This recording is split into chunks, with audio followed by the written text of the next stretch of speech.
Welcome to Those Who Do podcast, a podcast about people, their passions, their vocations, and their interests. I'm Zach Barclay, here with the Patrick Swayze to my Chris Farley, Tony Forsmark. DawnMarie Ferrara is an actress known for Smothered, 911 Lonestar, NCIS, and A Life Taken. And she's a dancer, both a classically trained dancer and a bustin' out a move in a restaurant for fun kind of dancer. Not only can she emote like crazy and get her boogie on, DawnMarie is also a certified yoga instructor. She joins us today for a conversation full of laughs and insights spanning from her early life to moving to Los Angeles from New York to educating us about yoga styles and benefits, revealing that all may not be as it seems. This one's a fun one, folks. This is Those Who Do Yoga with DawnMarie Ferrara.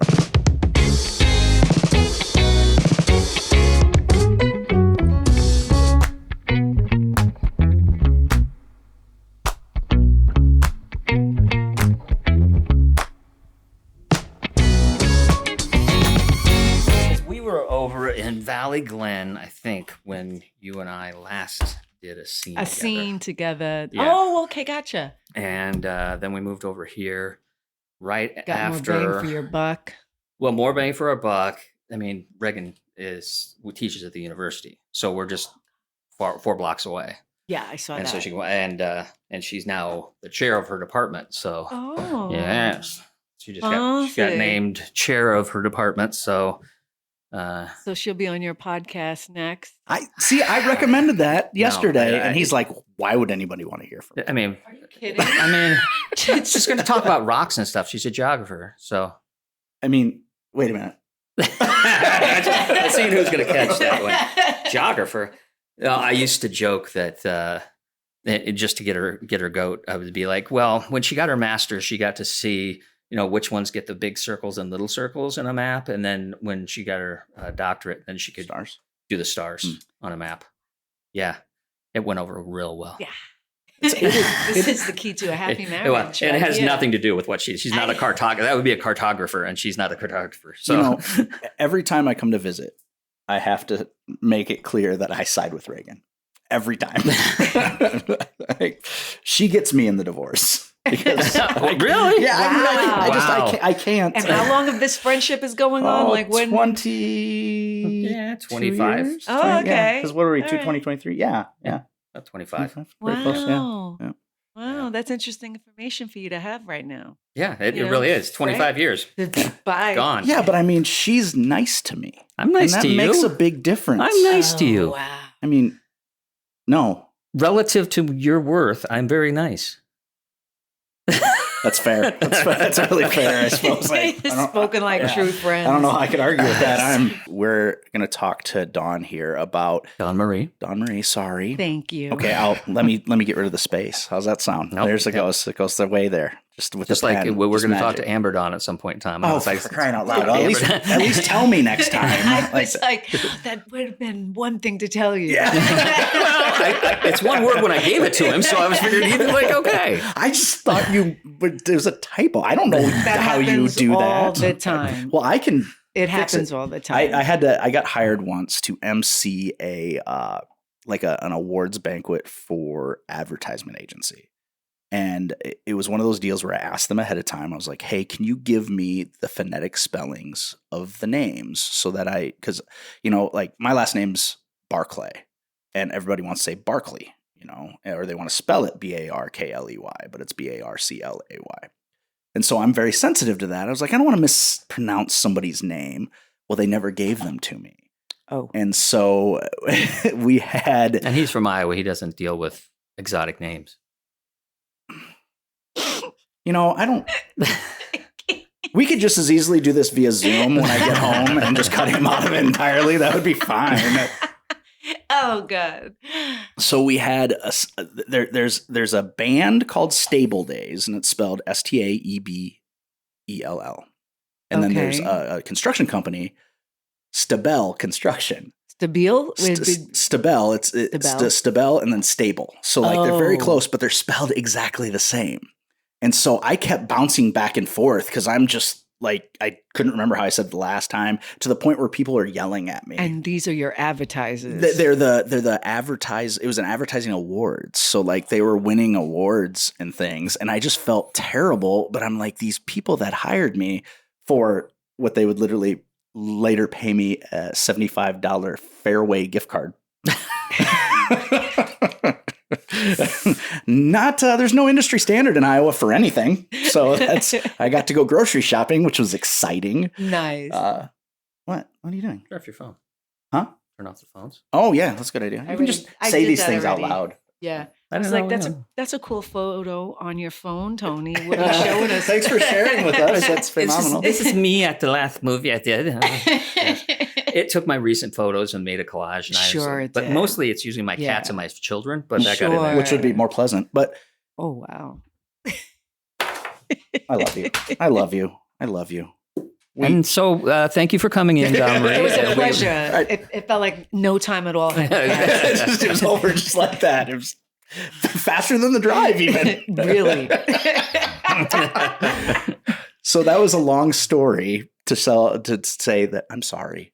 Oh, I'm sorry. it's totally fine. It's it not. happens all the time. Well, that makes it even worse. I want to be special. I want to be. Oh, wow. I want to be more professional than Well, most. I know, but people and names, it's weird. Okay, so my daughter's name is Delaney, Mhm. right?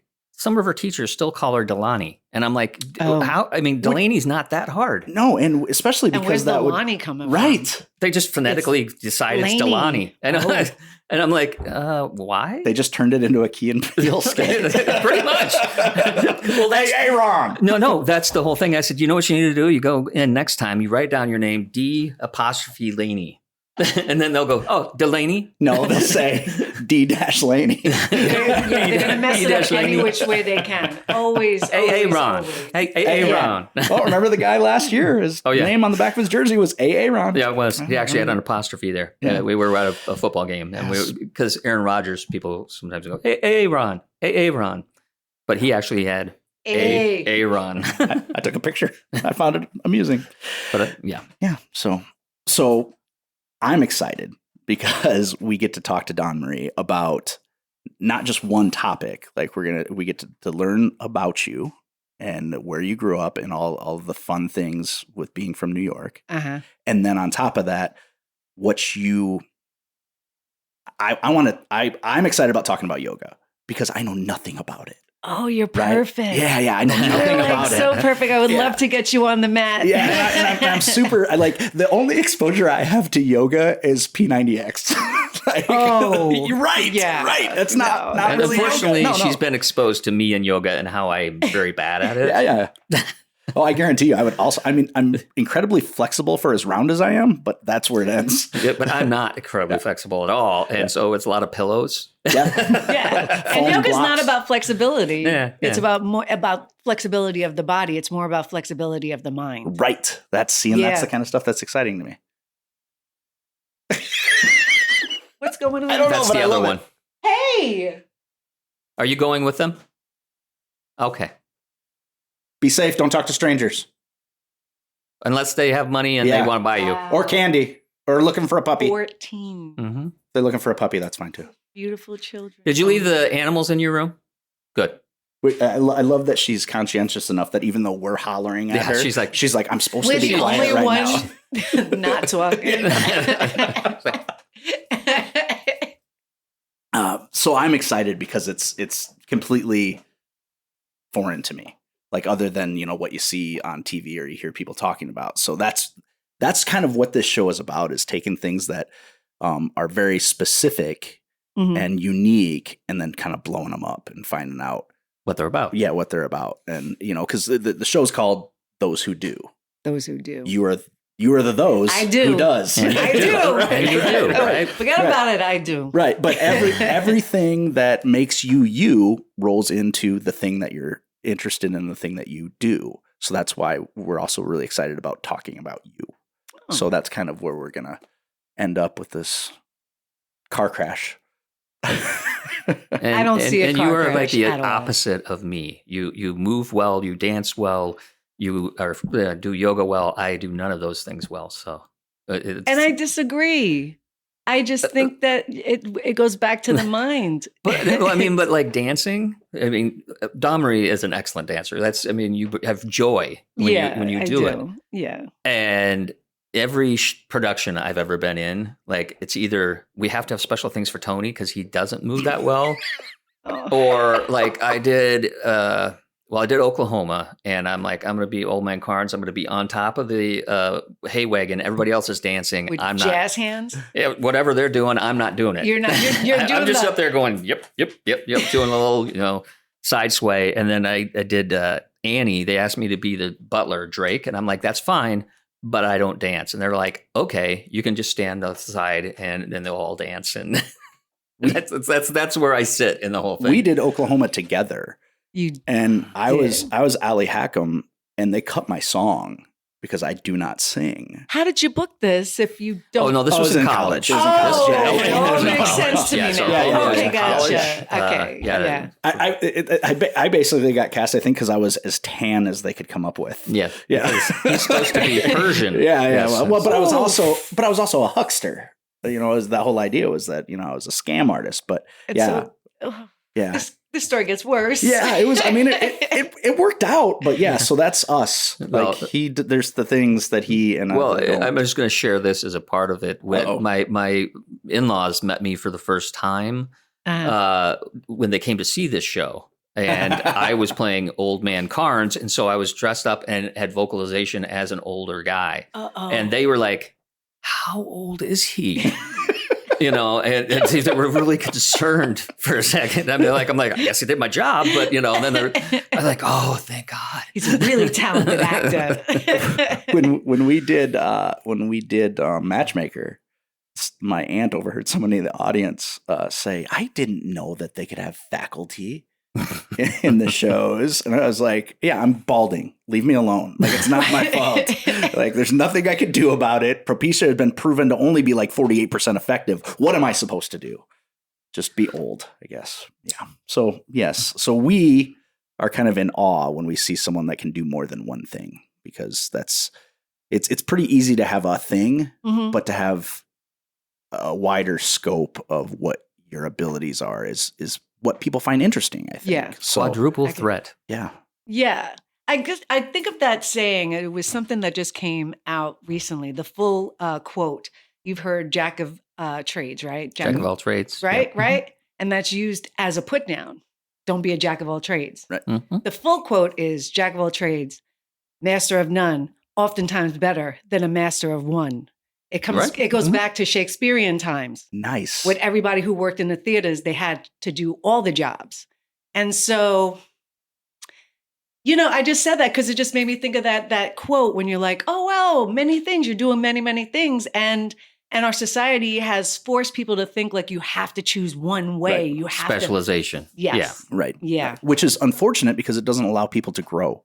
You really get tunnel vision and you're stuck. You're pigeonholed. Myopic. You become myopic. And that's not good for anybody, really. I mean, if you get, my heart surgeon, I want them to be just mostly good at that if I ever have one. Yeah. There were certain, yeah. But I do want him to do yoga and meditate outside and so have a nice balanced and life. calm and balanced Life. This is all I've got. In case, oh my please God. don't let me screw up. In case something goes wrong, they handle it well. Like, I suppose gosh, now everything is different. Like my whole life's been a lie.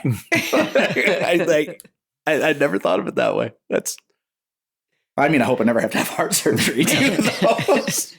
Let's just toss that out into the universe. No heart surgery over here for Zach.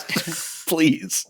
Oh, they get in there, find something else. Be like, this is really fatty in here. I don't know what you've been doing. I know what I've been doing. What about your life choices have sent you here with a fatty this thing over here? It would be easier if I told you the good things I don't do than the bad things that I do. Yeah, exactly. Yoga? Don't do that. Yeah. I'm not opposed. So when did you get into like yoga? Was it from dance or was it from just wanting to explore things?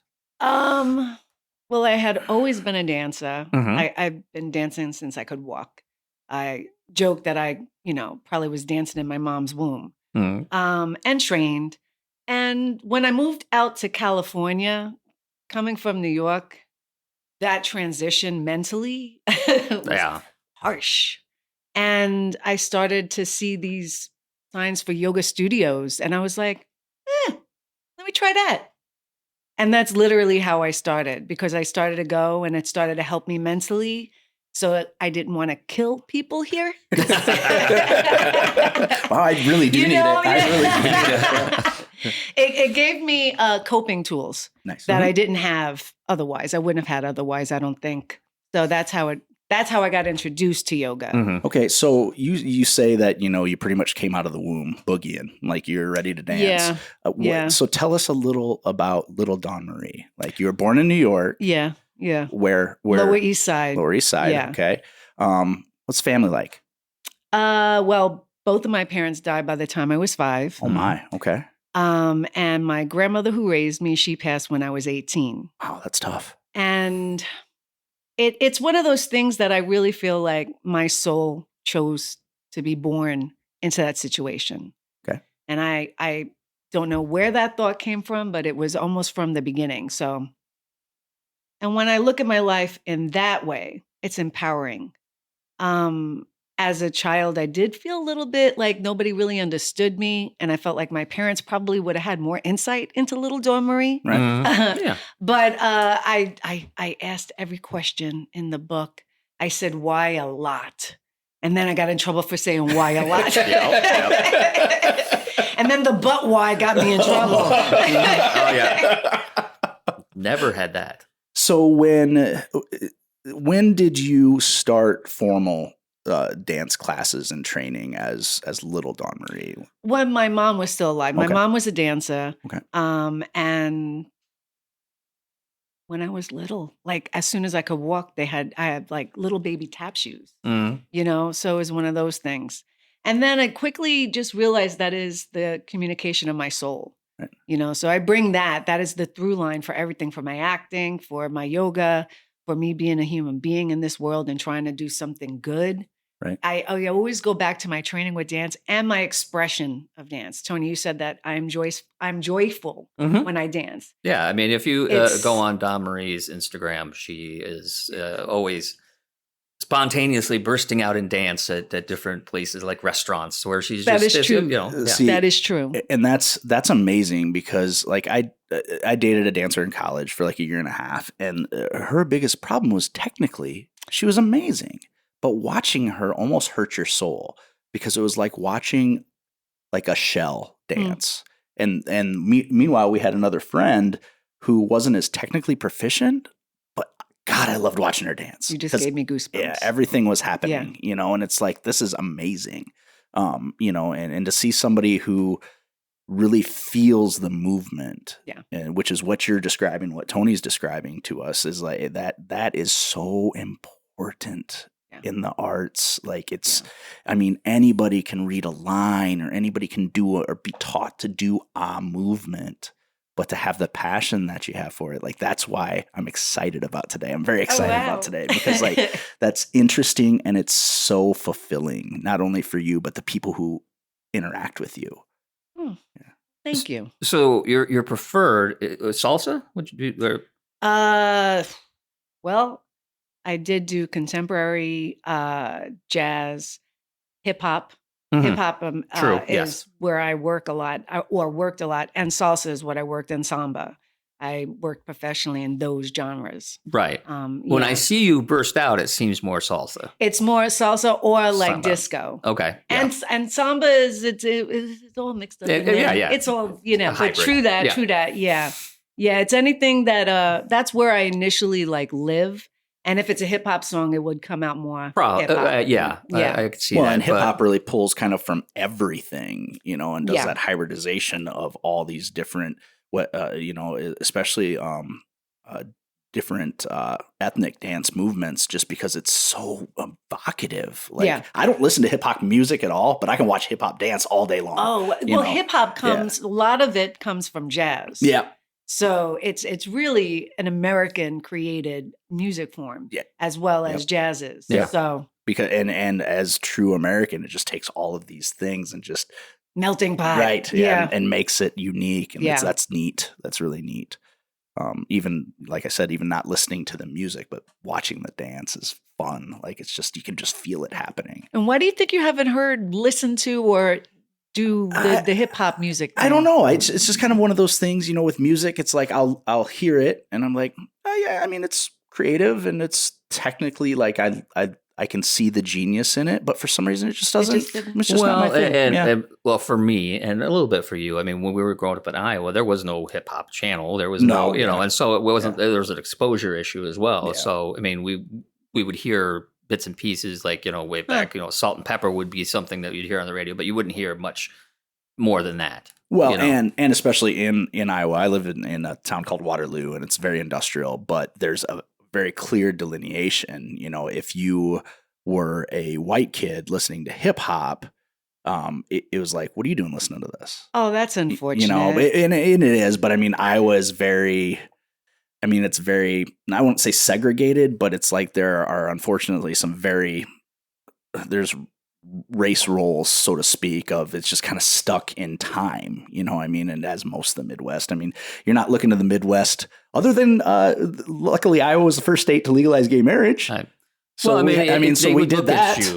They would look at you like Malibu's Most Wanted. They would be like, "Why are you being like that?" Yep, it's like that's when all you're doing is enjoying the thing, doing the same thing, right? And so it's a little bit nurture versus nature. I think you just get surrounded by certain stuff, and my dad's listening to Quiet Riot and Rat, and I'm like, yeah, I'll do that. All right, and that's kind of where what got inundated, and that's just kind of where I stayed for the most part. I mean, it wasn't New York. Yeah, let's put it that way. Well, I'll just say it's funny. People, my neighborhood is the Lower East Side, so low that you'll be in the East River. You go So we had those rules there too.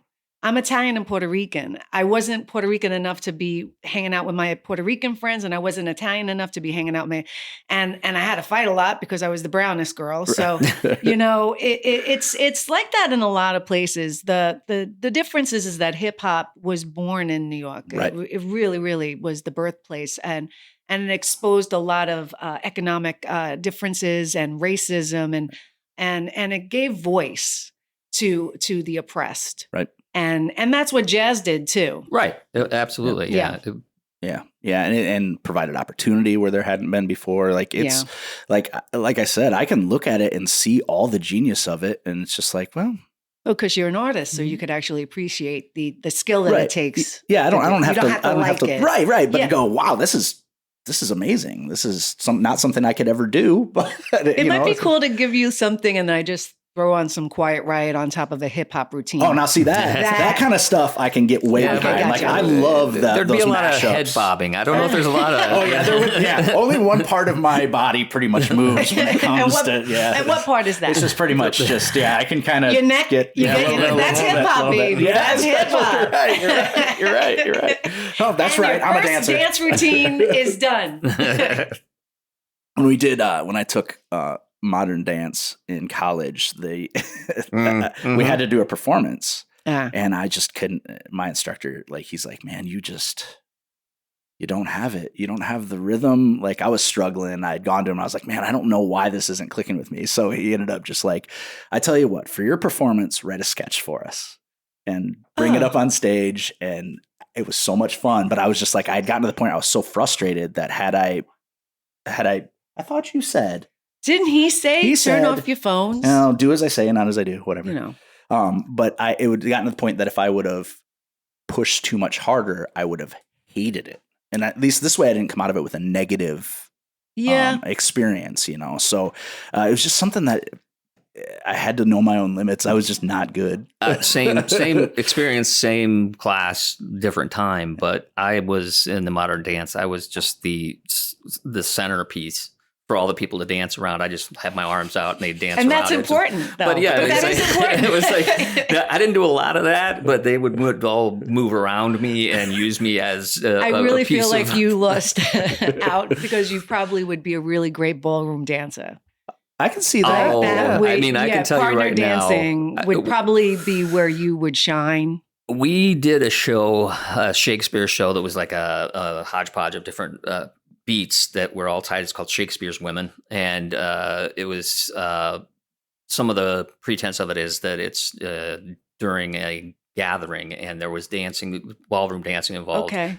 And that Kelly Bartlett had to I love that tasked. You guys know who Kelly is. Well, I mean, she was tasked. Her and Melissa were tasked with teaching me how to dance. Oh boy! And one of them I think it was Kelly was like, I can't do this. Oh my God! Okay, I want to teach you guys at least.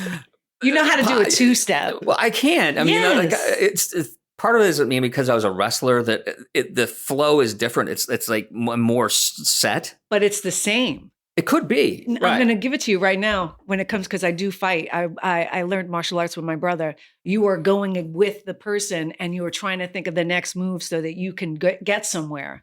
Would that be accurate to say? It would be. I think it was for me more timing. The beat and the keeping it. The movement was not. Do you find the movement, and then what you're talking about is the musicality. When you find the musicality and you find that you get yourself into the pocket. But the movement, it's first you have to get the movement, just like we have to get the lines. Right. You have to get the lines before you could actually do anything. And it's the bridge between those two things. And I think because you're a wrestler, I think that I do feel you're a dancer. I really, really do. Is there a way to dance by rote?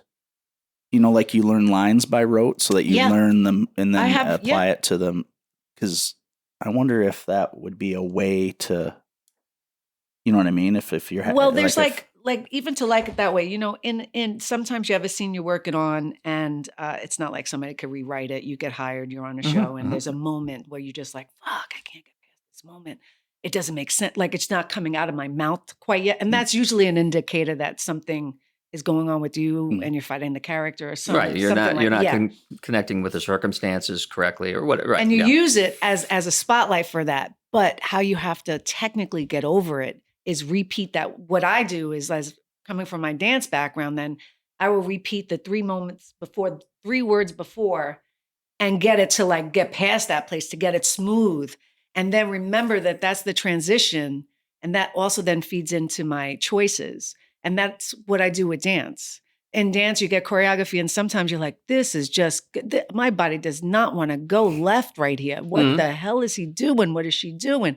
And you have to do that turn over and over and over again, the opposite way than what your body wants to do. And eventually you're like, you don't think about it. Is it kind of the idea of the 10,000 repetitions, makes it natural? Yeah. I mean, I guess that makes sense. Yeah. And I think for me, and I don't know if it was the same, it probably wasn't the same for you, but because you were involved with theater and performance way, way earlier in your life than I was. I didn't get involved with theater until I was 20. Okay. So I never did anything in high school. So for me, part of it was because I wasn't good at it. I was very self-conscious. And that's the other thing. Yeah. And I think now in my life, I'm 44 now. So I don't care. I don't care what people, exactly. I don't care what people think. Why do I care? But back then it was very I was very image conscious, even if my image wasn't what I thought it was, but I thought I had a certain image to maintain. And once I was the guy who didn't dance and the guy who didn't sing, then I leaned way into that, which I think was a tremendous mistake. Yeah, you had a box to be in, and it made you feel comfortable because you were in that box. Yep, because and no one expected more. But I think ultimately that's why I now live in Waterloo and live there, because I put myself in a box that I wasn't willing to get out of. And by making the choices, there's something weird. I don't know if it was you and I were talking about this the other day, that I made the choices to not do things so that I could tell everyone, well, I didn't go on the road doing stand-up because I didn't like that agent. I didn't want to work for him. Instead of impressing that asshole so that I could work for him and make money, because this way I could be like, well, I never failed. Well, you also, the funny thing is you're talking as if you don't have the choice to do it now. Right. I think I've made a habit of painting myself into a box. There you go. So right now I'm in a predicament right now. I'll tell you off mic, but because of what I do for a living, I'm stuck. So, yeah. So it's it's coming. I mean, we're doing this now. Yeah. So like, this is a big deal for us. This is huge. I feel it. What you were talking about is kind of what Milton talks about, assume the position. It's like we want to go right, but you got to go left. And so at some certain time, like my background, I could see that. Yeah. was more improv, which is all about just assume, whatever it is you're going to do, you're just invest in it, even because you're in it. You have to go. You have to go. You have to go. Yes, and yes, and yeah. There was less of that in my initial training, but it was all about because I did a lot of writing as well for improvisational writing, and so it was maybe that's why I don't have as good a meter for structure because I would create my own structure, and so I think when it came down to something like dance, it was like, I have to do it very specifically, even compared. I mean, I know you have freedom when you're doing a piece to make it your own. Yeah. But I would be so trapped into the initial, I got to get these steps in that I didn't have that freedom that you have. And I think that the other part of it is that I do, every piece is different, and we're only even talking about dance, but this is even with acting and all the 100%. arts. You literally have to start with the structure and what you're given before you can actually do whatever you want with it. And some people think like, let me just toss everything away. And I'm like, I can't operate that way either. Like I have to have a structure. I have to know what story is being told. And then what am I bringing to the story that's being told, and how am I going to help it? Sure. With my participation in this, whether it's movement, dance, yoga. Because it has to be you. It has to be you because you're the one that's there and that's chosen. Now, kind of as a pigtail on that, do you ever see a time when you're doing your own choreography where you run into the same problem? You go to move and you're like, I don't want to move that way, even though it's mine. Like, do you hit a barrier ever for your own stuff? I would have to say yes. I'm trying to go into the recesses of my mind. or something where your mind said, well, logistically, it should be this, but I don't want to do that. I want to do something different. Sometimes it's also with spacing with the stage, and you know that you've choreographed something, and you need to like get back on the other side. Right. And then you're like, oh, shit, how do I get us to like, okay, a couple of turns, a couple of this, a couple of that, like, and we could get back into the right spacing. So, yeah. I mean, yeah. Because I think a lot of people assume that when it's your choreography, that it's like, well, this is going to be easier because it's yours. But I don't think that's necessarily the case. It's harder. So that's why, for me. It's harder for me. I've gotten so much more experience interpreting other people's movement that the yoga is what is becoming my full expression. So it's interesting. I videotape myself a lot. I did that with dance as well, like in anything, just to see what the heck I'm doing. Right. And where I can express more, and where, it shows me more of what I'm doing performance-wise as well. Yeah. But with my yoga, even when I'm go to the gym, I'll take my phone, I go up into like one of the spare rooms and just let it go and see what comes out of my body. And then I'll try to like work it into a nice flow. Right. Yeah. So when you're 18 and you're still in New York at that point, right? Yeah. Okay. What point did you move out here? My mom died by 5, my grandmother 18. So I went to FIT, Fashion Institute of Technology, the fashion school, the New York one, because the one out of here in LA is called FITM. Okay. They're affiliate schools. Right. And I did my 2-year, my associate, and out of nowhere, I had an out-of-body dream. I don't know how esoteric you guys want to go. Get it? No, yeah. Get it? I want to hear this. This is how you got here. Yeah, so, this is how I got here. Yeah. And long story short, it was during spring break. And one of my spring breaks, it was the second year of my 2-year at FIT. And I had a dream in bed. I had an out-of-body dream. I noticed myself going over a map. Noticed it was the map of the United States. Quickly started noticing it was taking me across country to California. When I woke up, something told me, go to California. And I was like, well, wait, that's weird. I don't know nobody. Are you sure you weren't watching the Beverly Hillbillies? Yeah, Like it was on in the background subliminally. California's the place you got to be. It could have been. But then I realized that my spring break was coming up, and I was like, you know what?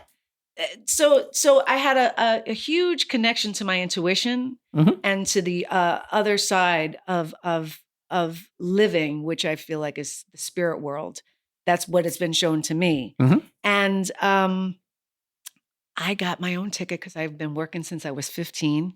And I came out for spring break by myself, landed at LAX, and a voice came to me and said, move here. And everybody I met supported that. Like, I was like, this is pretty okay. Like, this is good. And it's still warm and it's April and okay. Yep. I went back home, got a couple more jobs because nobody was going to give me money to move out here. And I moved out here that September. Wow. Yeah. And I didn't come out here to act like knowingly. Right. I know now that I was being led to act, but that is what happened. That's how I got out here. Wow. That's incredible. Where do you think the dream came from? Like, what do you think the impetus was? Oh, I know. Yeah. It was my spirit guides. Yeah. I always, I also feel my mom, my dad, and my grandmother always around me. Yeah. And I really do feel like if I would have stayed in New York, I would have been a shell of myself. Right. So. No, I mean, I not the same journey, but I mean, for me, it was like I had almost finished what I was doing at college, and I had been doing some commercials, and I'm like, I need to be there. I didn't, and so I just left. I mean, I finished that semester, and then I'm like, I'm going to LA, packed up my car, didn't even have a place when I got here. But as soon as I got here, I was like, yes, this is, and I since I've been here, I'm like, this is the place I should be just holistically. I mean, like, it doesn't matter what I'm doing. It's like, this just seems right. Yeah. I that fascinates me. Like both of the stories, like the idea of believing in yourself enough that you're like, I'm going to go there. I don't have friends there. I don't have a place to live. And then to just go and just be all in. That is just fascinating to me. It's even just it's knowing your intuition. And at some point that really you have to like foster that, and just the more you make those decisions from your gut and from your intuition, the stronger your intuition becomes. And when you said that, I thought of my first landlord. So, oh God, I mean, I don't know if you have horror stories of. Actually, I have a great story. I'll tell you after you talk. Oh God, well, I have a horror stories. But I was working in retail, and I was set up in one of the apartments that this girl, her boyfriend's friend from school, you could stay. She did not know they were all addicted to drugs. So, of course, boy. And DawnMarie didn't even. I have never tried pot. So I don't, like, my husband cracks up laughing. He's like, you come from like such a hard neighborhood. And so I had to quickly get out of that situation. And I was walking around because I did not have a driver's license because I'm a New Yorker. I'm a native New Yorker from the city. So we don't get licenses there. Oh, wow. We hail cabs. Right. And we walk. And I walked down to this apartment on La Brea and Hollywood, right near where the Silver Ladies are. I always call it right there. And I just walked in and I saw that an apartment for rent, right? And I put my application in, and I was just like, I just wanted to make this happen. And it was one of those things like, stay here, read my friggin' application, or else I'm going to keep it moving. Yeah. And the guy was so sweet. Whoever was the on-site manager happened upon him to give it to him. That's, again, your intuition, right? He looked at all of my work experience, which was all New York. And it was like, I had only been in LA for like 2 weeks now and living here. And he was like, all your references and all your employment looks great from New York. Yeah. It's all empty on this side. And he just looked at me, like with that quiet pause. And I was just like, don't worry, I will have a job. And it was that determination that he had no reason to trust me. I had $2,000 to my name, which was like first and last month. Yeah. And I got a job a couple of days later by walking the streets of LA. I got a restaurant job in Sunset Plaza.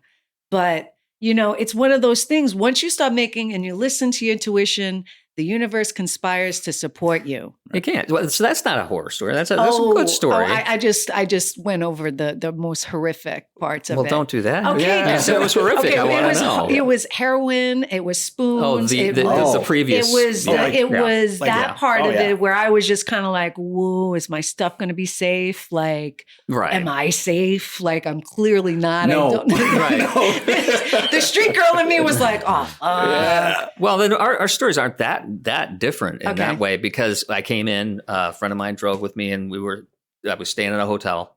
That's which where hotel? I went. It was over on Sepulveda, which I at that time called Sepulveda. I was going to say Sepulveda. Yep, 100%.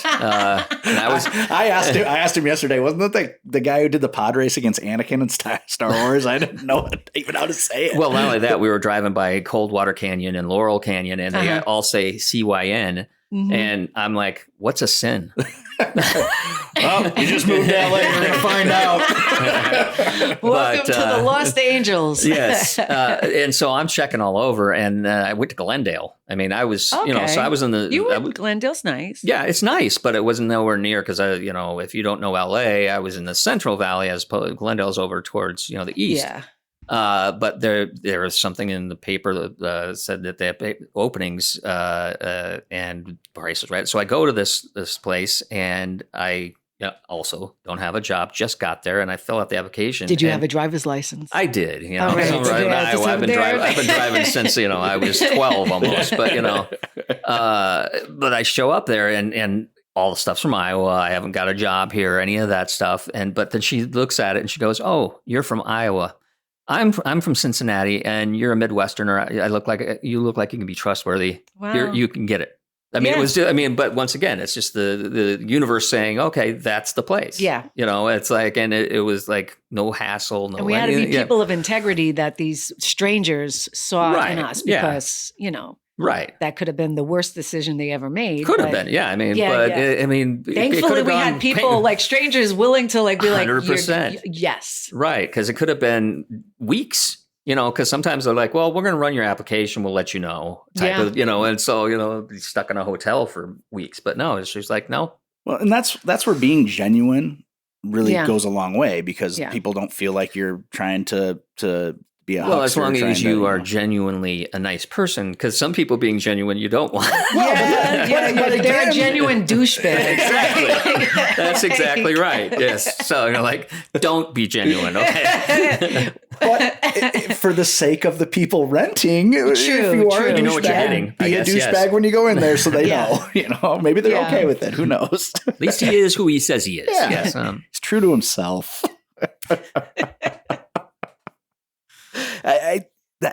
It's crazy. I wish more people had that kind of, it's really a quiet confidence too. It's not going in and being like, "Hey, I'm awesome, and here's why." It's just walking into a situation and saying and exuding, like, "I'm going to be safe here. You can trust me." Holding space. Yeah. You hold your own space. You make other people trust, mm-hmm. and they feel safe. Mm-hmm. Even if they're not, when I once again first came out here, I was young, stupid, and you could still walk onto studio lots, and you could walk into agency. Same. Right. And I walk into, I think it was Abrams or something like that, and one of the agencies, fairly bigger agencies. And I just walked in with my stuff, and it's this older agent, like Estelle and Friends, like Estelle and Friends, almost, yeah, okay. yeah. But he didn't take me, but he's like, he just looked at me, but he looked at me as like, "So how's that going for you?" And I'm like, "I don't know." And he's like, "Well, you know what? I don't have room for you, but good on you for at least, because it's just that's a lot of people I knew at the time that I was hanging around with had that confidence to go ahead and go like, "I'm going to go on the lots and let them kick me off. I'm just going to go out and do and see." And it takes a while for you to learn what's good and what's bad. But he had a little bit of begrudging respect for the fact of like, that's not how we do it here. But good for you. Yeah, I mean, it's not like you never asked for permission. Exactly. Never do. Forgiveness. Yes. Forgiveness is always welcomed if you do something, but you ask for that. But right. I mean, and I got so many auditions that way. Mm-hmm. I got to know a lot of casting offices that way right. because I did not walk in like a douchebag. Yeah. I just walked in like myself. Mhm. And I also used to get the breakdowns and Right. then would know that I'm somewhere like I should have been able to audition for this Right. role. You It were was in the, something you were in the within neighborhood of what they were looking for. Right. So like they knew that I wasn't cuckoo, you Right. know, like, oh, this crazy. Right. Nice. I understand you're casting for Superman. Nice I'm to here. meet you. I'm going to show up in a Catwoman costume. oh, we all know that story. Yeah. Yeah, that didn't go well, but you know. Right. I mean, and I think that's the other thing is if you come on, once again, genuine. They were like, this is a genuine person. They're not trying to do something weird. I mean, I had some couple who were like, how did you get in here? But, you know, but they were never mean about it. They were just like, how did you get in here? And we have to beef up security. Yeah, 100%. Basically. Well, and think about how much that saved you too. He could have just as easily said, "Oh yeah, give me I'll call you. I'll call you." But since he didn't, you're like, "I don't need to waste any more time here." Oh, that's true. You know what I mean? Yeah. Like he had enough respect for you to be like, "Yeah, no, I don't have any room Oh, yeah. for He you." was genuinely Yeah. intrigued Yeah. by what I was doing. And I'm like, Yeah. So I mean, I think that you handling it that way was to your benefit still. Mhm. Yeah, even though he didn't take you. Yeah, Because we all agree. he didn't like and you. they still haven't. Representative Abrams still doesn't answer my call. But yeah. Like, weren't you the guy that crawled under the fence to come in that one time? No, I just came in through the parking garage when somebody walked in. That's all. That's what I did. I remember exactly what I did. I'm like, door was a buzzer and they wouldn't answer. So that guy's coming in. Yeah. I'll go in with him. You walk in like you belong. Exactly. And 9 times out of 10, can you hold the door nobody for me? answers. Thank Yeah. you. Yeah. Yeah. That's trespassing. That's all right. Well, I mean, But- technically, you didn't go in there with the intent of creating, doing another crime. There's so no- maybe it's yeah, not. there was no Maybe it's not. criminal intent. No. Yeah. You Well, just- and I think there's not vampire rules. We'll have to be Invited in? in. So, I mean, they've really fudged that in the lore recently. I mean, it's kind of all over the place. I got questions. What are you talking about? well, like a vampire, you have to be Okay. welcomed in. Yeah, you have to Oh, say, that's please true. come in. Oh, yeah. I'm like, thankfully, I don't have to deal with those rules. Yeah. So, In some lore. yes. Don't generalize. Or, Some I've lore. got some friends that are adamant that nobody should have a welcome mat because that is just tacit approval for a vampire to walk right in. Oh, Please, welcome, please come in. I And didn't they're know. like, well, then I didn't know there was Mine passive says- approval. Mine says it's always happy hour here. Would that be? No, kind you're of like- fine. I okay, mean, there's that's not like a- welcome, come on in. No, that's it's- an invitation. Okay, gotcha. It's always All happy right. hour here with blood. Now that might be different. That's not on my map. Oh, okay. That second mean, part of that sentence is not honestly, on my map. I'm going to say with with your wine cellar that no vampire wants to come because it's always I don't drink wine, so that's what Dracula's famous line is. Oh, is it? Yeah. The things I'm learning here. Yeah, well, the original Yeah. Dracula was like What is that one? Because my husband, I just had a really interest. I've been married for 24 years, and we were just talking the other day. I was like, "What's the first horror film you ever got scared of?" And mine was Nightmare on Elm Street because it's a dream. Yeah. Sure, It's sure. not real. Yeah. Like you can't talk yourself out of that shit. Right. Right. Yeah. And his was the same, but then he said the original Dracula. Well, it Scared depends the whether you're hell out saying of him. Nosferatu or the original Dracula. Which have you seen Renfield, the Nick Cage and Nicholas Holt new movie? Anyway, No. they used footage from the original Batman, the Nosferatu. original Pow, no, the boom, original Robin Hood. exactly. No, the original Dracula. Oh, okay. But they superimposed, they deepfaked Oh. Nicolas Cage's face onto the original. Well, And that's and terrifying. But it was great. It was fantastic. But yeah, I don't know that scared me. I actually had Everly wanted to watch it. Well, what year is this? 1930, Wow. something like Yeah, that. he was in Greece, and he was like, they thought it was a good idea to play this for all us kids, and Well, that's why It I'm wondering stuck if with it's him. Nosferatu because that is a European version, Yeah. and it's much scarier. Maybe it might have been that, because yeah, Nosferatu has like big, Yeah. scary. yeah, mouth he and said that everything. his face. I saw it in his face too. I was like, oh shit, I know this man 25 years, and I've never. Oh seen, yeah, like- it was probably Nosferatu because Probably. because the original Dracula is it's it is what it Americanized, and is. it's Yeah. like, Well, yeah, I mean, it was- it was one of the blood. original Universal monsters. So like Frankenstein, Dracula. Okay. I mean, so it was so it's not my first scary movie that it really sat with me was a show called Burnt Offerings. It was from the 70s, and it was I had Betty Davis was the grandma, and they moved into this house, and the house would basically consume the people, and whoever's up in the top, which was like the grandma, which was Bette Midler's, they would slowly go insane, and then the house would renew itself, and that person would remain in that house. And it was What creepy. is the name of this movie so I never see it? Burnt Offerings. And I mean, they had like visions of like hearse carriages, like with horse-drawn hearses going through. Ew. And it was, I mean, it stuck with you.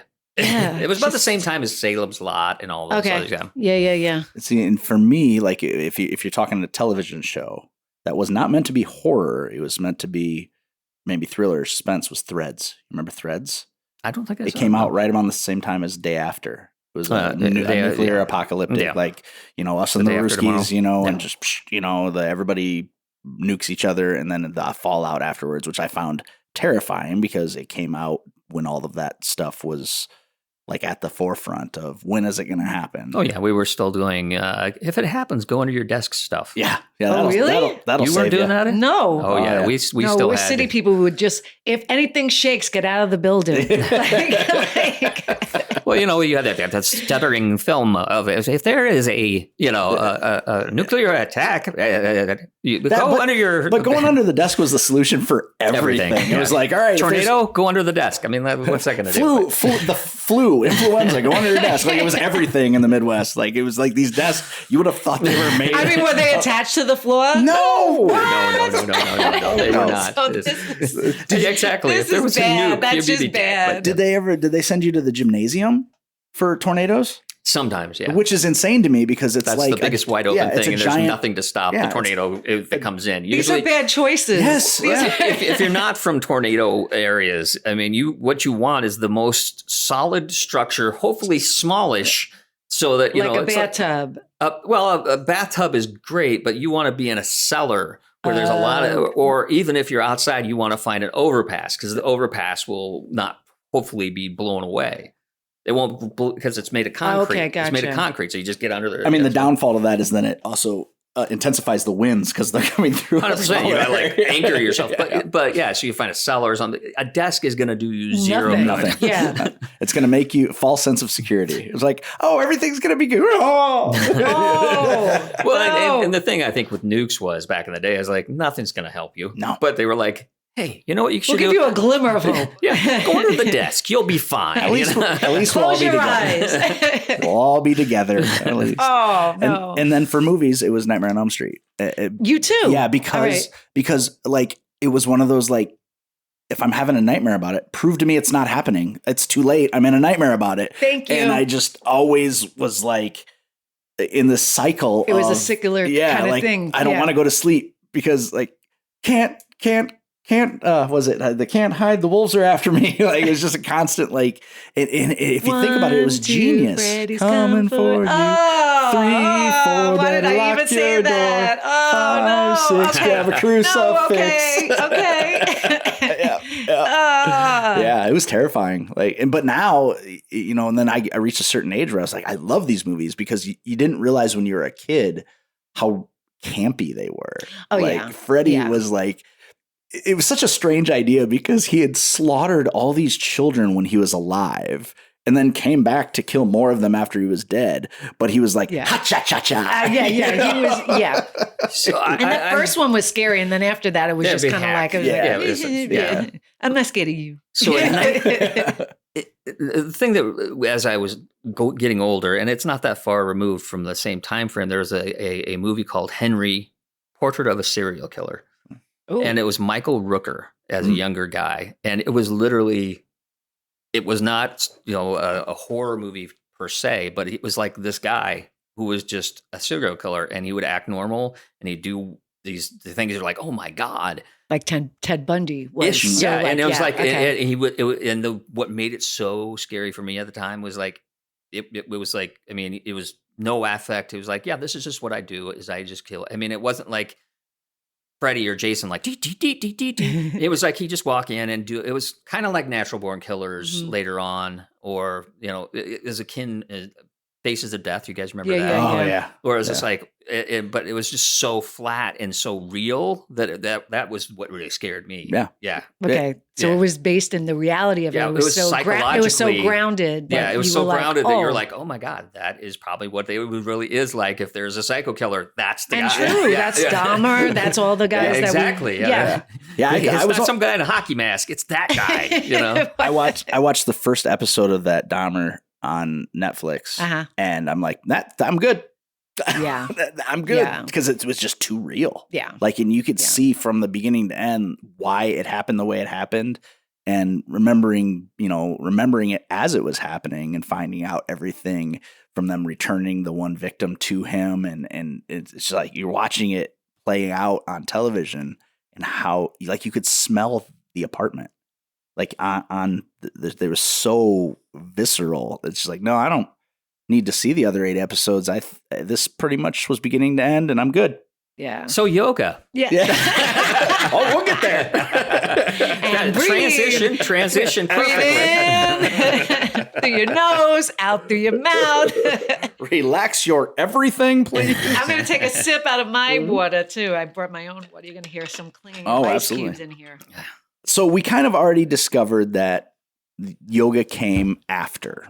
Yeah. After dance. Where did it fall with acting?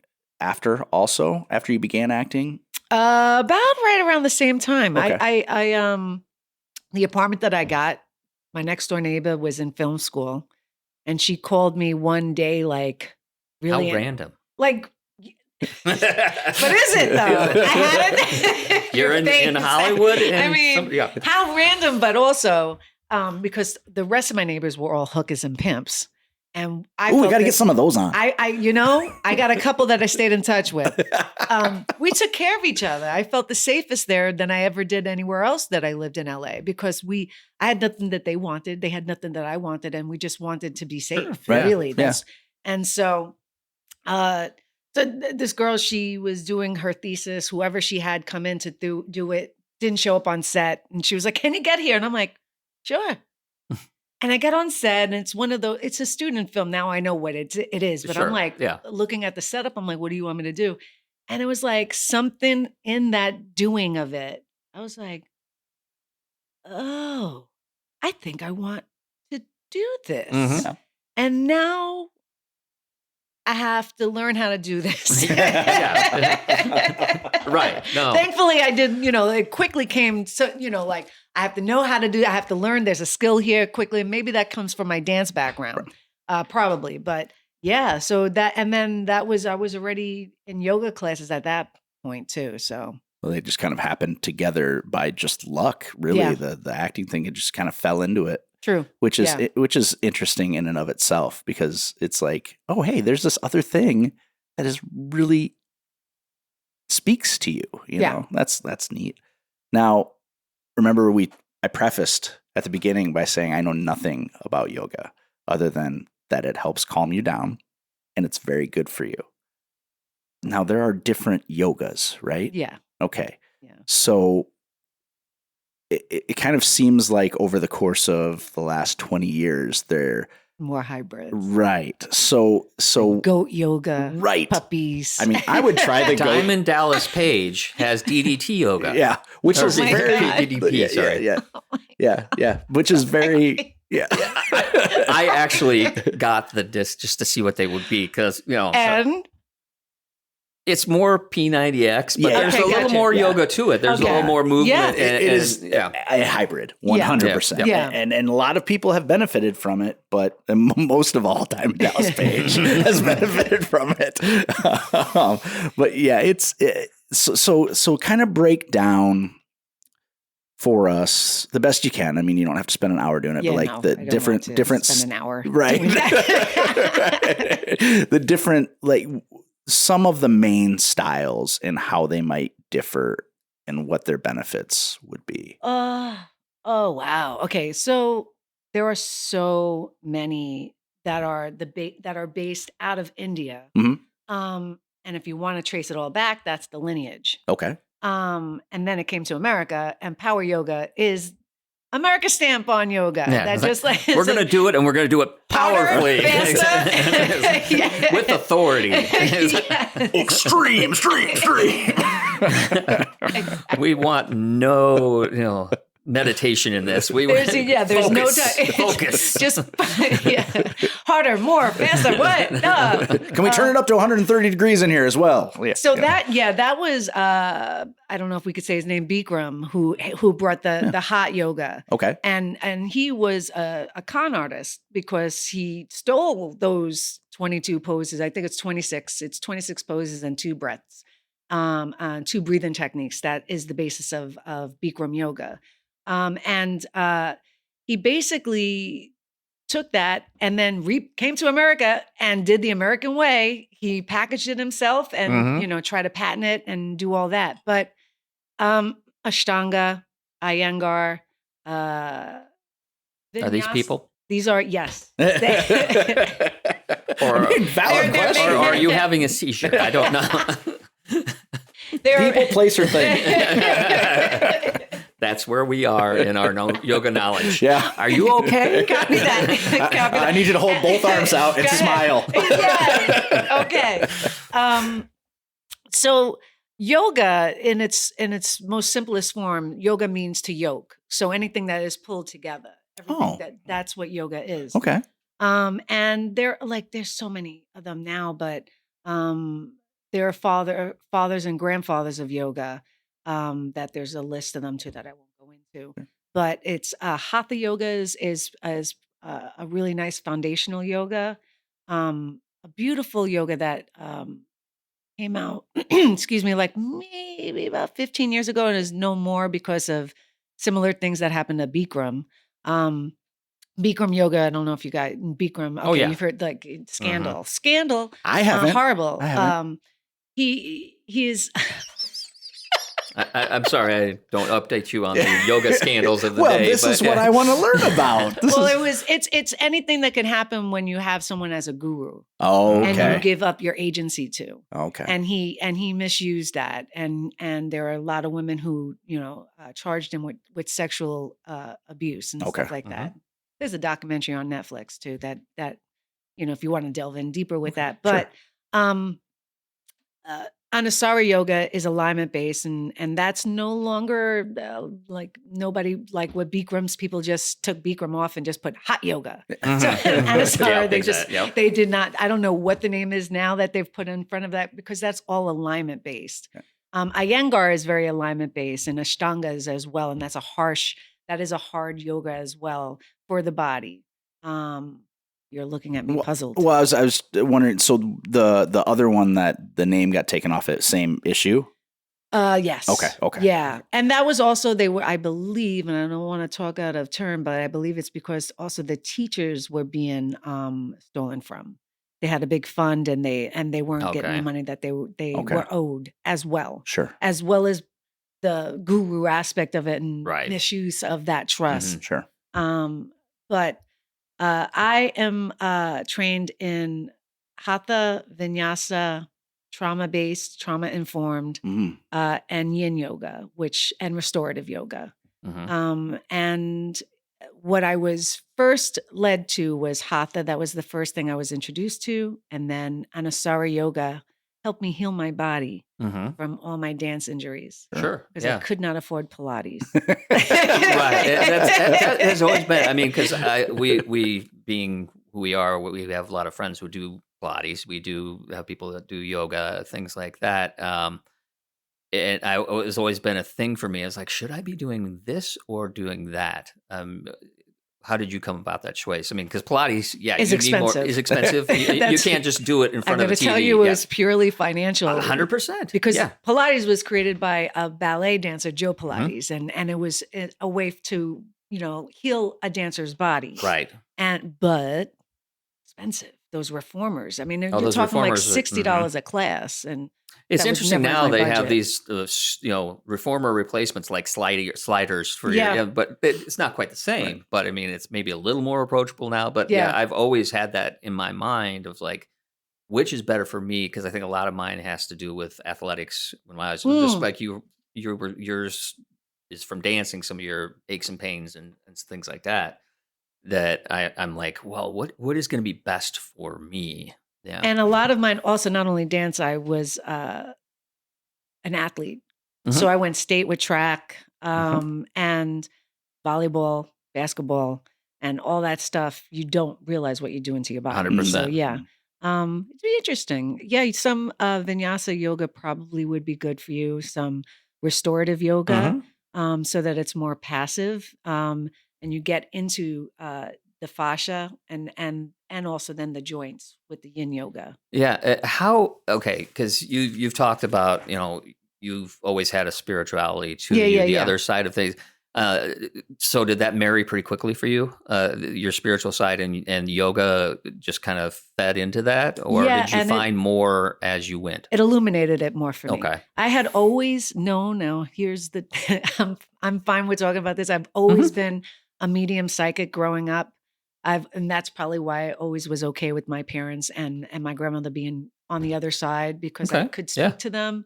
The yoga introduced me to deeper forms of meditation, which then accessed I was just like, what? Am I actually going crazy? But no, these are voices that are speaking to me. So it just opened up the flow. Okay. Yeah. Well, and you have to assume that, if there are negative things that happen to your mind as you grow and experience trauma, there also have to be positive things that you can expand and do. So I think that knowing that something like that happened and being able to talk to somebody that it has happened kind of opens things up a little bit more, because it's silly for us to think that only negative. So like if you have trauma, negative things happen, you have secondary trauma, you have cumulative trauma, you have all this other stuff.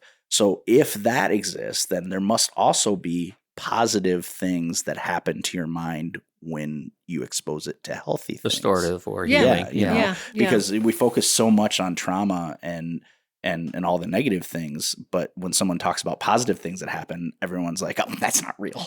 Yeah. It's like, because we're pessimists as a society, you know? So that actually leads me also to ask, so when you talk about trauma-informed yoga, how does that look different than, an ignorant phrase would be than standard yoga, but how does trauma-informed yoga look in comparison? Easiest way to define it in this limited capacity of not being on the mat and showing you anything non-visual, right? Would be the cueing. Okay. Just the verbiage. Okay. You don't want to tell somebody, grab your leg. Yeah. Or get down on your knees or it's verbiage. Yeah. Okay. That makes sense. And less push into it, more just relax and let it do its thing. And be okay where you're at. And you're always, if it doesn't feel good for you, step back, go, so that you give them agency. I've done a session with DawnMarie, and she can probably, if she remembers, speak to this. But I just remembered it now that you said it. I was just like, oh my God, did I block this out? No, it was me and my wife, and who else was there? Was it Nayo? It was Nayo. Yeah. It was at Evolution Studios. Yeah. And that was yin yoga. Yeah. And my biggest thing always has been with yoga is I have this, and this is what I have with like long distance running, all this other thing is I'm always go, go, go. I want to go full speed. And so when there's something like yoga where it's like, just relax into something, don't push it, it's really hard for me. And I think I think the spiritual side of things has never come through enough for me, because I'm always like, I have to do this, and I have to do it strongly, and I have to do it properly. That's also control. Yeah, 100%. Yeah.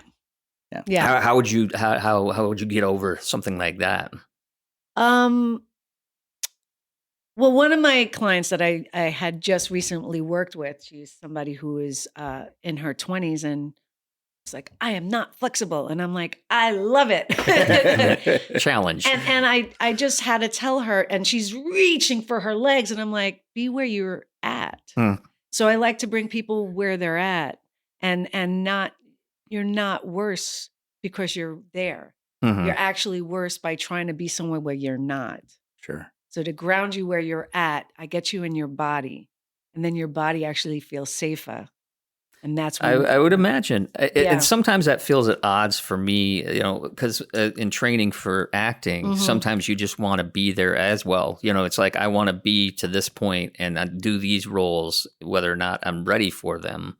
You know what I'm saying? Oh, you're saying, yeah. All right. You know, I All mean, right. And the studying of it. Studying of it. I mean, yeah. until you study it, then you're like, oh, I understand that I need to get to that place. Yeah. And have it come and, learn about it to get there type of deal. Yeah, Does that make sense? Yeah. As opposed to tossing it onto the wall. It's and just seeing like what boom, sticks. and this is what it is. Is it this? I don't know, but this is, and I feel like for me that has been a challenge, and that's why I'm fascinated by people who can meditate, who do yoga, because I'm like, my mind is always like, but that's okay, is this yoga. working? Is it doing? Like, am I doing it right? And that's the yoga. Yeah. If you don't think that's happening in my mind, it is. It always will be. Mm-hmm. And it's the trying to control it that makes it more that creates more chaos within. Okay, so you don't try to control it. You just, and then that's what I've heard is just let it flow through, and that happened. Go through it. Maybe that kind of meditation is not for you. There's walking meditations. There's going and looking at a tree meditation. Mm-hmm. What there's looking at a candle. You light a candle and you stare into it. I think that was the first one I was introduced to, and I'm like, and then close your eyes and picture the candle now. And I'm like, I would think that probably it might be best for you to stay physical and in the physical realm and just keep on staring at that candle, and that's it, and not make it something that your intuition is talking to you there. And so it's all about getting back to that intuition and listening to it. And that's also what with Trauma Informed is more about inviting people to go listen to yourself. You're never wrong. Right. And when it comes I know that. For everybody else, not named Tony. But that's the part of the yoga. And I started this by saying yoga is not about being flexible. It's about being flexible in the mind, right? And trying to be open to what's actually happening. And that's where we get kind of like, oh my God, I can't. And that's what's so great about having the mat, because you are only responsible for what's actually happening on your mat. Right. Sure. Right. But we start looking at everybody else in the room, and I can't do a back bend like that. And then you're not doing yoga. Right, because you're not getting rid of the analytical side of things. That's kind of a be in the moment. You need to be in that moment, because if you get... And with running, you can't look behind you. Mm-hmm. The second you do, you lost the race. Right, yeah. Yeah. For more than one reason. Yeah. Sometimes I lose the race against myself. Like this morning, I got to about 1.5 miles, and I'm like, oh no, today is not the best run. But then once I went, but it's better than last week. There you go. Then I was like right back in it again. There you go. And that's the same. Mind. Yeah, that's the same thing. The mind. It doesn't matter whether I'm stretching as far as that person. Did I maybe accomplish something today that I didn't do yesterday? And then you start thinking, quieting your mind and having those things happen long term. Yeah. That's, and I imagine for Trauma Informed, that's got to be incredibly powerful. Yeah. Because just that assurance of safety and that is so important for something like that. So and I know like with crisis facilities, trauma facilities, law enforcement, fire department, like they've really been starting to bring in. Of course, there's a money making scheme to it. Is like, well, this is yoga for firefighters. Well, and it's like, but it's like yeah. they've been bringing it because the value of it is there, and it makes it approachable to right. Some instead of someone who like, oh, this is Shanti, yoga, and right. they're like to a bunch of police officers and be like, no, right, yeah, it's like hard no, hard no. I will not be joining you, right. yeah, and that's it. Kind of also leads into too, in the 80s, I would say in the 80s, the yoga was kind of seen as just a fad, but now it's fairly mainstream and accepted as being a valuable, whether it's for fitness or for mental health. And why do you think? Was it time or was it exposure? I think it was exposure. And I think as we joked around, Americanization and the hybrids and everything, but I think that's the key, because everything has to be marketed. And we're a society that we respond to that. And so I think that helped people to be like, well, I don't have to, look like this, but a P90X I can do, right. Yeah. Well, and it's an more evolution. inclusive. Yeah. I mean, Yeah. it went from, I mean, I would even go back to the 70s where it was Yeah. like, Well, some of us don't remember the 70s as well as you do. Well, where you'd have, Cosmo is like telling you what to do. And then, I mean, it's some of it's an evolution. You went from that to Jane Fonda to, and so I think there's an acceptance to just fitness as itself. Because, in the 50s, you were talking about jogging. In the 70s, you were talking about jogging. And all of a sudden now it's, True. But I mean, you kind of saw an evolution too, because it was it started with the only hippies do yoga. And then it was like soccer moms. And now it's firefighters. Now it's wine yoga and goat yoga. Yeah. And, Right. hey, whatever gets you there. Well, I remember back when I think it was it Lynn Swan or one of the athletes, Willie Gault. I mean, it's kind of that transition where he was doing dance. Yeah. He was doing dance. Joe Namath? He did, but I mean, Willie Gault was really the one that stuck with me because he was like, that helped me be a better athlete. He actually spoke about it. He spoke about it, and he's like, no, I do dance, and it helps me with my receiving abilities because then I know what my body's doing and how to do it. And so I think it's just, once again, you were saying exposure, but having people like, oh, I did not expect that person to be into that thing and see the benefits of like, oh, a professional thinks there's a benefit to this. Yeah. Yeah. Yeah.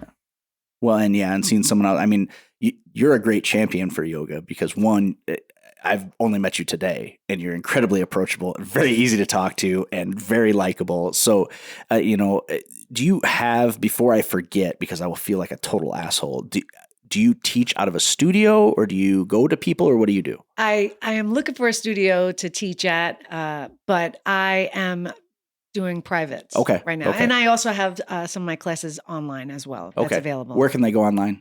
My YouTube channel. Okay. DawnMarie Ferrara. Well, that should be pretty easy to find. That's so easy. Yeah. Now, we could probably link that, right? Yeah, we can link it. And also be clear, there's no space between Dawn and Marie. So, because I would feel terrible if we didn't. It's DawnMarie, one word. Yeah. And so once you find a space, also make sure you let us know. I definitely because I like to think of the people that are willing to come on and talk to us as our friends. So like we want to help our friends, and if only 4 people listen to this, maybe all 4 people will come to your space. Yeah. Well, even just one person. Yeah, there we go. Yeah. Well, this always interested me because of where we are. How did COVID affect the community of fitness and wellness? Because you would lose your ability to have group sessions. Well, so I had been practicing yoga. I finally went and got my first certification. January 2020. Oh, wow. Oh, wow. I mean, I know about timing. I came out here in 2001, and not only was there a writer's strike, but then we had 9/11, and I'm like, I came at just the right time. Yeah. But yeah, exactly. Yeah. Yeah. And I mean, I was just like, what the heck? So we were going right along, and then we couldn't finish because it was March 2020 when we were going to finish that 200-hour. And I got to see people be real creative. Mm-hmm. Yeah. People went into parks. Right. Quickly online became like a way to connect. Right. It kept us sane. Right. Because anybody who was already practicing, you wanted to stay part of your community. Mm-hmm. And so a lot of studios then opened up their, how one of our teachers has a studio where he teaches to other countries and other states and stuff like that. Well, not so much with yoga before the pandemic. And it opened it up for people like I could take my yoga class wherever. So there was some benefit, unintentional benefit. Exactly. Yeah. And how much of that do you think in general has carried on then? It's still now. Exactly. And there's classes now that like people outfitted their studios with cameras and they offer it still online and in person, same class. Right. And the key to that is that it's not just like a passive camera. Like the teacher will look in, acknowledge and be able to to teach the students that are on their Zoom. Oh, nice. Because you could see them. Oh, nice. Yeah. And get feedback. And get cues and yeah. And that's a special skill to be able to balance. And we started to do that towards the ending of it because that's how we started to train towards the ending of it. So, Right. Yeah. Right. Now, are you personally still doing any virtual stuff or no? Yeah. Are you? Yeah. Most of my stuff is I teach virtually. Yeah. And some of my teachers, I still support them Yeah. by taking their classes, or the class is over and I got the link and I still take their class like that. That's an important thing to note. And it's not anything I wrote down, but I'm glad you brought it up. Do you still take yoga classes? Oh, you always have to. Right. Yeah, Right. you always have to. Within the yoga community, I've got my 500-hour certification now, but you do always have to go back and get the hours. So, but it is also important because you have nothing to teach. You have to fill up your own vessel Yep. Right. for you to be able to offer it to anybody else. Mhm. Right. And so I oftentimes bring what came up for me on my mat to my classes. Right. Because it's just staying inspired. I'm in the learning phase too. I'm in practice too. You can't pour from an empty cup. Yeah. Yeah. And that's so many people who teach forget that. They Yeah. think, oh, I'm the teacher. I'm the teacher now. Not a teacher. I'm the teacher. So I have nothing more to learn. And those are the teachers that you're like, should automatically discount And they immediately. sometimes end up becoming like very weird guru. Right. Well, weird guru, and- and my experience and has been obsolete. they obsolete Right. themselves more quickly Yeah. than somebody that's more holistic. Yeah. And I like you acknowledges using that word, holistic. I Yeah. like that usage of it right there. Yeah. Yeah, Tony. Yeah. I linguistify very well. Yes, you do. Well, because I've always been a big fan of, going out and finding things that are associated with what you do Mhm. and augmenting Yeah. with those things. And I feel like, yes, finding somebody else to teach you something that you think you might know, but they don't, they Right. come at it from a different perspective, or like you said, you're in that learning environment and learn something, that you didn't expect to learn. Yeah. Yeah. Yeah. And one of the things that I think that I particularly bring to the table as someone who's, I hate to call myself a teacher, but as a yoga teacher, is I tend to like to break up somebody's like track that they're on. Mhm. So like everybody will walk in and I like to just like, if I feel like the person's like pulling away, I'll just come closer to them and insert myself if I feel like I can. Or it's not going to sound like a sing-songy yoga class. I might just toss on some hip hop. I'm sorry, you're going to have to come in and Hey, I wouldn't hate. We'll be I wouldn't hate it. down dog into some hip hop. Right. So I like to juxtaposition things that don't seem like they should go together Sure. to just break it up and just be like, it's not what you think. Mhm. It's what's happening on your mat. Anything I could get anybody present with, I do that. When we did the stuff with you, I was felt much more nurtured and recognized Oh, than other times when I've tried it. I mean, I did one at CSUN, Cal State Northridge, and they had us downward dogging off a wall, with our feet on a wall. in an L shape? All I know is it almost wrecked my wrists. Oh. Because there was so much all pressure. the weight. All Yeah, the that's pressure. And it's also- like, that sounds like prep for handstands. Like that. Almost. But I mean, I Okay. used to do that in wrestling. We'd have to do handstands and push-ups off the wall. But I was like, this is not relaxing. Oh my God. But it was in tune with, well, like I said, okay, this is power. This is real. Okay, There you we're up go. here. We're doing the most extreme way You we can should have possibly just do it. listened to that little voice. Right. Little Tony was like, I don't like this. It was. And I then, should stop. But you had like, oh, use pillows if you need. And I'm like, okay. I do remember that. It's Yeah. so funny. I totally forgot until Yeah. you brought it. I was like, oh yeah, Evolution Studios. I was a yin yoga. Mm-hmm. I had gotten certified in yin yoga in 2015. Mm-hmm. Well, it's like so many people don't like. It doesn't feel good. Like I don't feel like I should be doing this. A good teacher would say, well, what do you feel like you should be doing? Like what would be comfortable for you? And then you can work from there. But you gotta have somebody. You gotta have someone like me, whereas like somebody like me is like, Well, somebody would tell me that. They're like, "Oh, you don't push so far." Like I have long legs, and it's And hard you for me to hear touch my something. I can't touch my toes very well because my legs are very long Okay. compared to the rest of my body. But I'm like, I'm gonna do it. No, relax. hear No, this and you're I'm like, gonna do it. It's a That's challenge accepted. Exactly.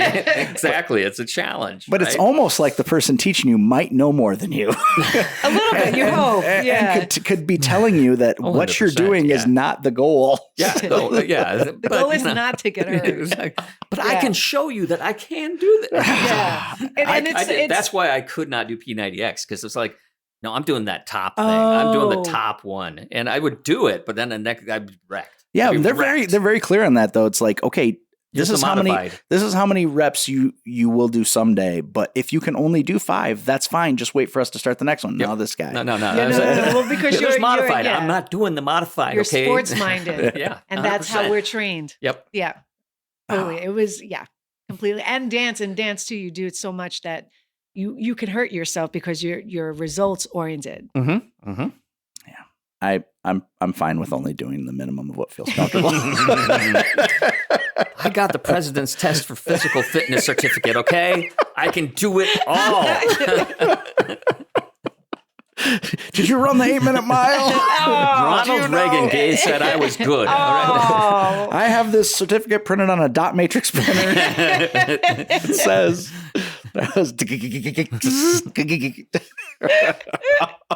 That's funny. That is funny. if you could leave someone with one thing to know about yoga and them and why it's approachable to everyone, what would you say? Oh, wow. I mean, it's so hard to try to be concise. We've got a memory card that'll hold up to 31 more hours, so you don't have to be. Well, because I have this belief that if you say something concise, it can actually sit with someone. That's true. You start going off and they leave the building. Rambling doesn't work? What was that last thing they mumbled? I can't remember. She said words. I don't know those words, but she said them, a lot of them. Maybe it'd be easier if I rephrase the question. Why is yoga beneficial to everyone? Well, I don't like to say that it's beneficial to everyone. Ooh, okay. I will say the philosophies are, and that it doesn't have to look like this, like Swami, like it doesn't have to look any which way. Yoga is walking out in nature and enjoying nature. That's yoga. Mhm. Seriously. And doing something quietly. Just even if 5 minutes is too much for you, 30 seconds, make it bite sized. So environment makes a difference. I do believe so. Mhm. I do believe so. And then we're like so on our phones now that it includes getting the phone away for 30 seconds. But Don't what look if at I'm your watching you on my phone? Okay. All right. I see what you did there. I know, yeah. I'm wily. But so I do believe that it's an approachable form Mhm. for everybody. I do believe that people have to listen to their intuition when they walk into a studio. And if somebody's making you feel uncomfortable in any way possible, don't power through that. Just find someplace else. There's free yoga online with me and so many others Mhm. that, you could take a class for 5 minutes. There are 5-minute classes that I offer, 10-minute classes. And it's also about filling your own cup as well. It's a part of self-care. Mhm. So it's a 100%. form of self-care. Well, thank you for what you do. Oh, thank you. Right. This is I'm so and I love what I do because I also bring it to my art form. I'm sorry to interrupt. no, you go. As an actor, I bring it on when I'm in trailer. I bring that because I get hired and I'm not like the lead in the show, and the show's not surrounded by me. And normally you're waiting like 12 hours Mhm. before you get called to set. And what keeps you ready is being able to be still and find that presence Right. with yourself, and also being able to reserve your energy and preserve it, Mhm. and so that it's available to you. So I was able to use that, and it informs my art forms, everything else that I'm interested in. Yeah. That's amazing. And also kind of says why it is good for everybody. Huh. Because we're terrible at being present as a society. We're horrible at it. Getting more and more worse Yeah. and worse and worse. And So worse. that it could be very easily the short answer that yoga can help you be present. And that is so incredibly important as parents, as whatever job you're in. It doesn't even have to be a creative, or, you know, if you design websites and you're just going through writing code by rote and you're not present and knowing what you're doing and it's just muscle memory, you're going to miss something. You know, if you're in a room with your kids, just being there with them doesn't mean you're being present.